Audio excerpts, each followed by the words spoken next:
you for joining What's the Law Live with Hamilton and Childs Real Estate Planning Law Firm.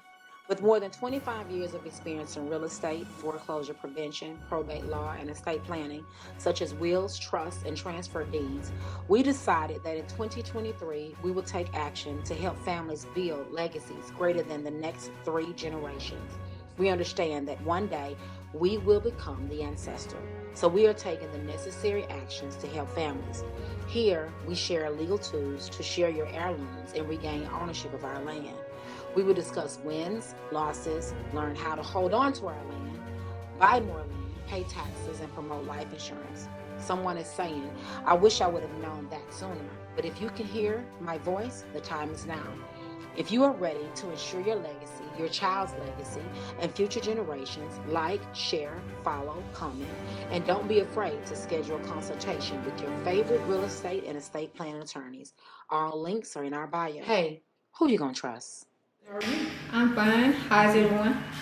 They're great. Y'all great, right? Okay, let's go. What we doing today? We're talking about the difference between cost of a will and a trust. Oh, wow, that's a good one. Wills, the basic will starts out at about $250.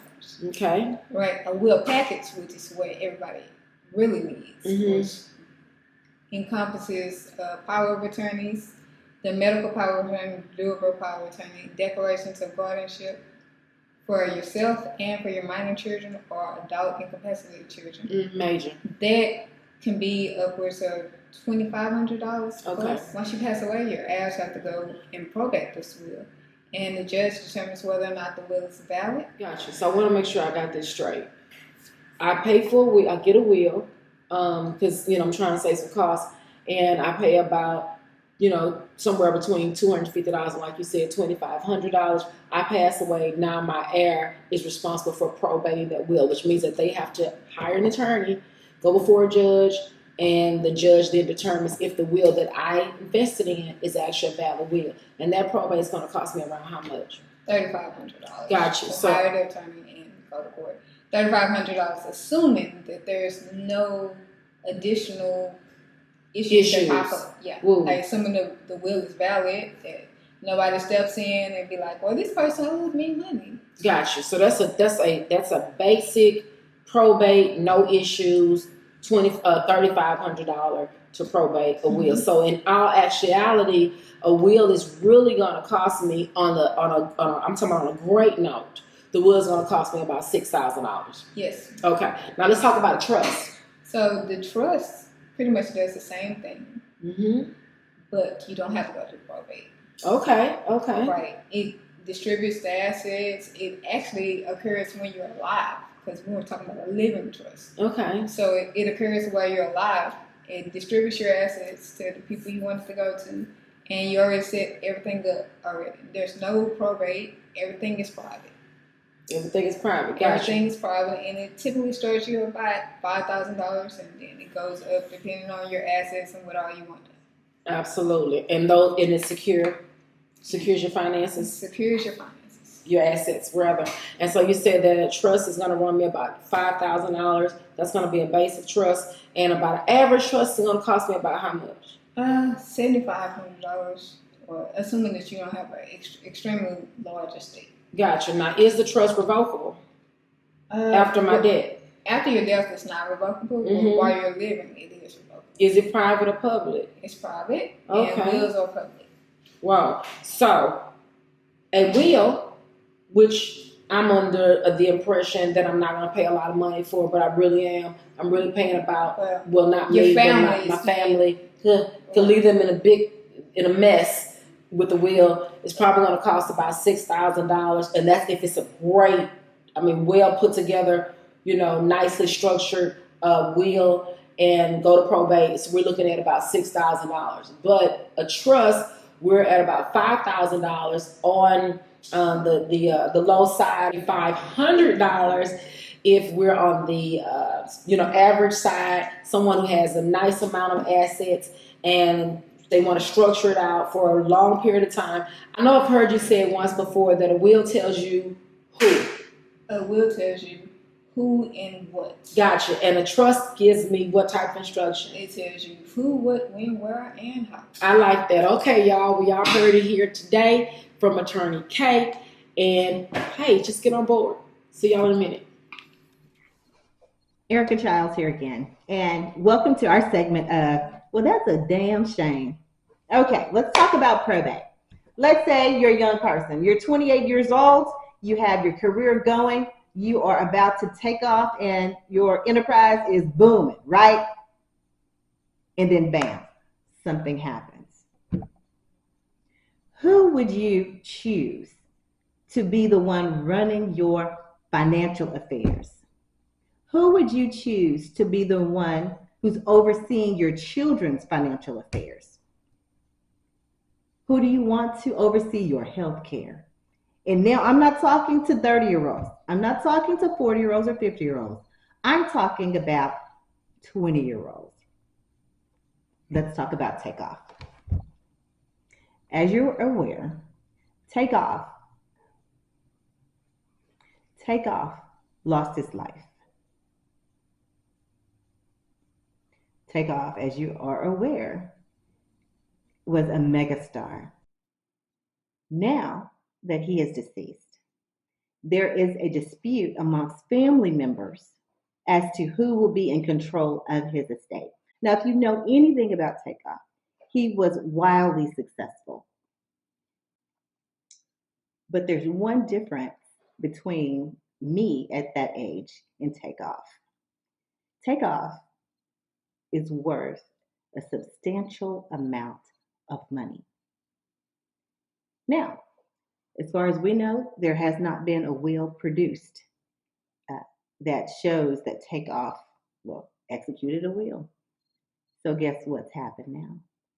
Now his family members are fighting over who will be in control of his assets. And that is a damn shame.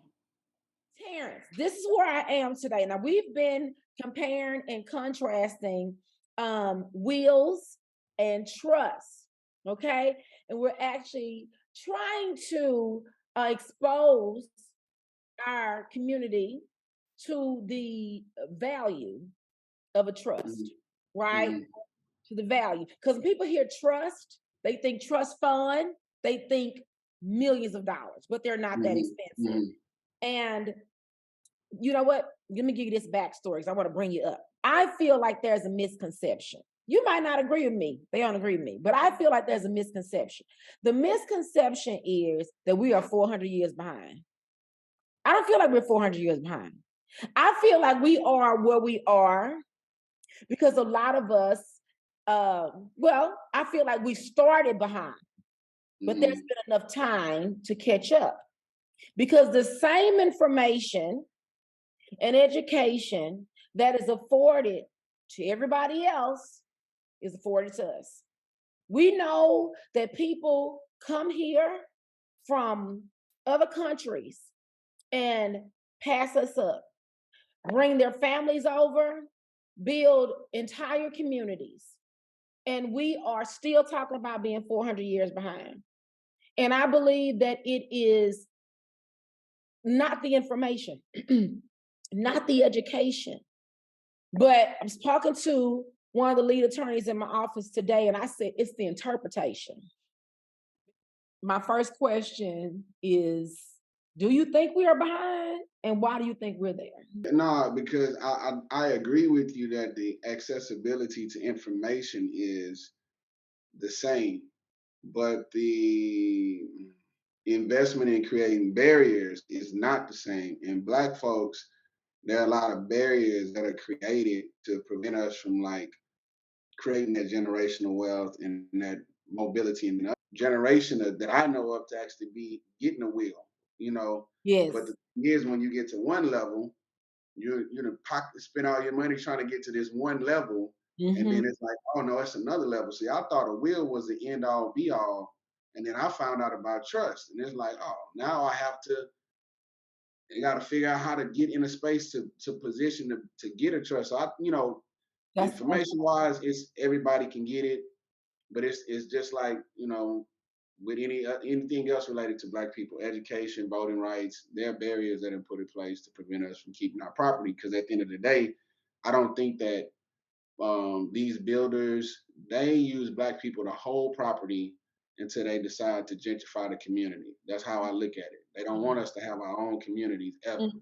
We're where we are a lot of times because of our education, people we've been around, books we've read. So hopefully my daughter will know a little bit more than what I know now.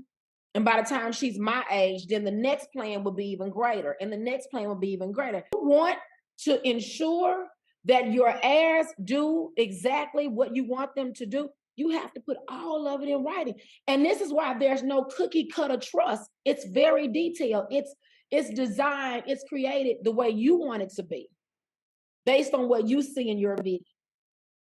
They can be minimal or they can be really large. You can continue to add to them. The trusts are alive right now, whereas the will is active. It's active once you die, but the trust is a living trust. Hey, Latrice Martin here. Join me every Thursday as I interview some of the most knowledgeable experts in the industry as we discuss estate planning. I cannot wait to bring all of this information to you. I want you locked and loaded. Go tell your friends and your friends' friends. Talk to you soon. Thank you again for joining What's the Law Live with Hamilton and Childs Law, the real estate planning law firm. Remember to subscribe, like, follow, comment, and share our content so that we may help more families build inheritance. Also, if you need personal assistance with your real estate or estate planning probate matter, please visit our website at www.law-hc.com and schedule a consultation with your favorite real estate or estate planning attorneys. As always, who you gonna trust?